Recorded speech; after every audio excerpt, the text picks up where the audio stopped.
Kerajaan Anzac dedah penipuan Menteri Perikatan Nasional?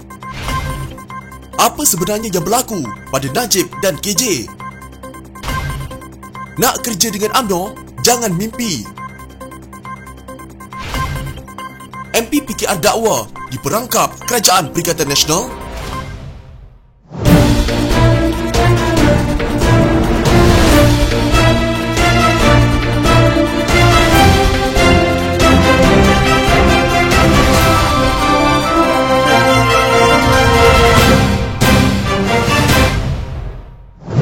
Timbalan Menteri Wilayah Persekutuan Edmund Santara tidak memohon untuk penempatan kecemasan dalam program kuarantin COVID-19 New Zealand yang terhad. Perkara itu didedahkan Menteri Respons COVID-19 New Zealand, Chris Hipkins, dalam jawapan bertulis kepada Ahli Parlimen daripada Parti Nasional, Chris Bishop. Bishop bertanya, sama ada Santara diberikan penempatan kecemasan atau tidak, dan jika ya, bilakah permohonan dibuat dan di bawah kategori apa? Tidak. Saya diberitahu Edmund Santara tidak memohon penempatan kecemasan, kata Hipkins dalam jawapannya. New Zealand mempunyai program pengasingan dan kuarantin yang boleh menempatkan 6,260 orang. Bishop yang merupakan Ahli Parlimen Pembangkang menggesa kerajaan untuk menjelaskan sama ada Santara diberi layanan istimewa memandangkan ramai warga New Zealand sukar mendapatkan tempat kuarantin. Santara berkata dia menjalani kuarantin di New Zealand pada 24 Disember tahun lepas. Dia mendakwa mendapat cuti selama 55 hari daripada kerajaan. Hari ini selepas 82 hari sejak 24 Disember, kedudukan Santara masih tidak diketahui. Sementara itu, Bishop menghantar beberapa lagi soalan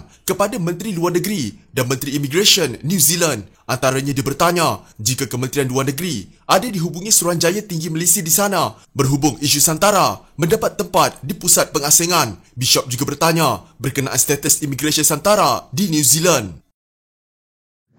Bekas Perdana Menteri Najib Razak mempersoal apakah tindakannya memberi laluan kepada petugas hadapan untuk menerima suntikan vaksin menjadi satu kesalahan. Najib berkata demikian sebagai menjawab kritikan Menteri Sains, Teknologi dan Inovasi Musti Khairi Jamaluddin yang berdedahkan Najib membatalkan temujanji suntikan vaksin yang ditetapkan pada 6 Mac lalu. Entahlah, orang lain boleh memberi laluan kepada frontliners, petugas barisan hadapan untuk dapat vaksin COVID-19 dulu, tapi saya tak boleh pula. Mungkin saya perlu buat sidang media terlebih dahulu kot, katanya dalam satu hantaran bernada sinis di Facebooknya. Mengiringi hantaran tersebut ialah beberapa tangkap layar laporan berita mengenai kenyataan dibuat Khairi bahawa Ahli Parlimen Pekan itu membatalkan temujanji vaksinasi ditetapkan di Dewan Kanseleri Universiti DRB Highcom Pekan. Menjawab satu hantaran dimuat naik Najib di Facebooknya hari ini, Khairi berharap bekas Perdana Menteri itu dapat hadir pada tarikh temujanji yang akan ditetapkan sekali lagi nanti. Saya berterima kasih kepada Datuk Seri yang sentiasa memberi teguran dan pandangan menerusi hantaran Facebook Datuk Seri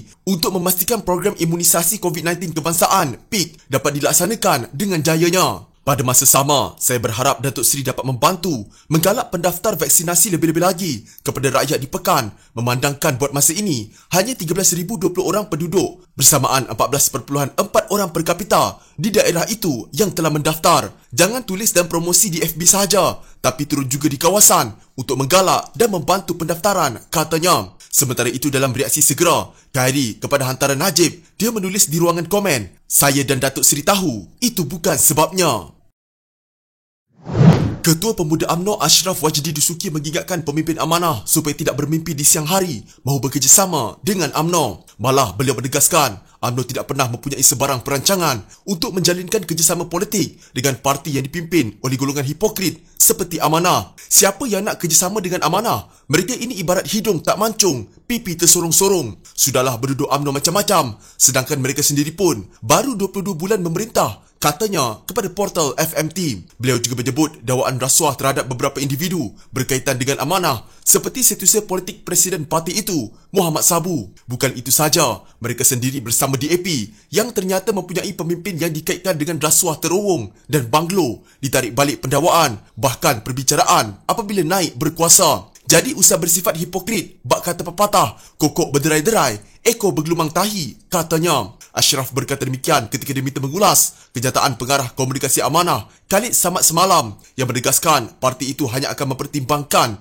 kerjasama dengan UMNO sekiranya ia insaf, termasuk perlu menerima Anwar Ibrahim sebagai Perdana Menteri. Khalid yang juga bekas Menteri Wilayah Persekutuan berkata selagi UMNO tidak kembali ke pangkal jalan, masih dibebani politik rasuah, salah guna kuasa dan kleptokrasi, pihaknya tetap kekal dengan prinsip dan matlamat yang jelas untuk tidak bekerjasama dengan parti itu. Saya ulangi sejarah amanah. Parti ini ditubuhkan kerana PAS ketika itu hendak bekerjasama dengan UMNO. Rancangannya dibantah 18 daripada 24 pemimpin PAS dalam jawatan kuasa pusat, kata beliau. Namun, kerjasama dengan UMNO dilakukan juga oleh kepimpinan PAS di belakang tabir. Apabila kita dapat tahu dan bantah, kita dijatuhkan hukum pada Muktamar PAS Pusat 2015. Serentak itu juga PAS putuskan hubungan dengan DAP dan secara automatik keluar daripada Pakatan Rakyat dan Parti Amanah ditubuhkan, kata beliau dalam sidang media di pejabatnya. Khalid berkata, kerjasama PAS UMNO menyebabkan perbalahan dalam Pakatan Rakyat dan berpotensi mengakibatkan perkara sama dalam Pakatan Harapan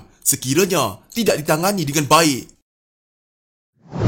Ahli Parlimen Padang Serai M. Karupaya mendakwa individu bernama Azhar menghubunginya dengan membuat tawaran menyertai PPBM serta berjanji untuk menyalurkan peruntukan dan kontrak sekiranya bersetuju untuk lompat parti dan menyokong kerajaan Perikatan Nasional. Karupaya bagaimanapun menolak tawaran berkenaan dan memberitahu lelaki itu dirinya masih setia kepada perjuangan parti. Katanya keputusan tidak melompat parti seperti dilakukan segelintir wakil rakyat lain turut disenangi oleh rakyat. Ada orang call saya dari Putrajaya. Dia kenalkan diri sebagai Azhar. Saya tidak pasti nama samaran atau apa. Saya tidak tahu. Dia ingin tawarkan saya sertai PPBM. Dia kata akan bagi tawaran peruntukan yang lebih baik, kontrak dan sebagainya. Tetapi saya tolak. Saya beritahu, saya setia kepada parti, katanya kepada portal FMT. Karupaya salah seorang daripada 5 ahli parlimen PKR yang dinamakan oleh Presiden PKR, Anwar Ibrahim sebelum ini yang didakwa dipancing supaya keluar parti dan menyokong kerajaan Muhyiddin. 4 yang lain adalah SK Savan, Sungai Siput, Awang Hussein, Putatan, Michael Teo Yu Keng, Miri dan Natra Ismail, Sekijang. Terdahulu Natrah dikaitkan dengan dakwaan yang dibuat di laman Facebook Ops Johor yang mendakwa ahli parlimen itu ditawarkan wang 10 juta ringgit untuk berhijrah menyokong parti lain. Jelas Karupaya, ia bukan kali pertama individu berkenaan menghubunginya, terbaru pada Ahad. Ini kali kedua dihubungi saya. Pertama kali dihubungi saya tidak berapa faham tentang apa yang dikatakan. Saya katakan, saya tidak faham dan kena semak dahulu dengan Anwar berkenaan perkara ini, katanya. Ketika ditanya mengapa beliau tidak membuat laporan kepada Suruhanjaya Pencegahan Rasuah Malaysia, SPRM, Karupaya tidak membuatnya kerana tidak dapat mengesahkan sama ada panggilan itu dibuat oleh individu sebenar atau hanya panggilan palsu. Siapa-siapa sahaja boleh hubungi kita, boleh juga hendak uji. Saya tidak tahu. Bagi saya, sesiapa sahaja boleh uji dan sekiranya individu betul, boleh juga uji saya. Saya setia kepada parti dan pengundi di kawasan. Saya tidak akan pindah walaupun bagi peruntukan atau tidak. Saya masih jalankan tugas sebagai ahli parlimen, katanya. Karupaya bagaimanapun khawatir sekiranya berlaku tindakan lanjut yang cuba memerangkapnya dengan aktiviti rasuah. Katanya pelbagai kemungkinan boleh berlaku pada bila-bila masa.